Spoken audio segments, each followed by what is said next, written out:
Guru Purnima special ही ज्ञानकमळ रांगोळी या गुरुपौर्णिमेला नक्की काढा.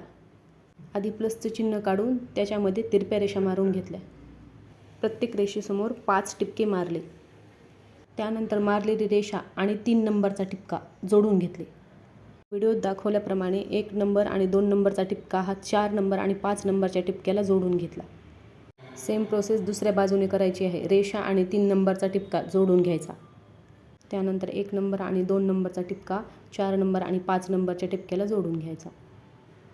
ही रांगोळी दिसायला जेवढी अवघड दिसते ना, काढायला तितकीच सोपी आहे.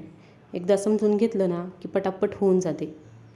अशा सोप्या सोप्या डिझाईन, टिपक्याच्या रांगोळी आणि नवीन रेसिपीज, किचनमध्ये हेल्पफुल अशा किचन टिप्स आणि वेस्टमधून बेस्ट बनवण्याच्या व्हिडिओसाठी आपल्या चॅनलला लाईक, शेअर, सबस्क्राईब नक्की करा. रांगोळी आवडली असेल तर लाईक नक्की करा.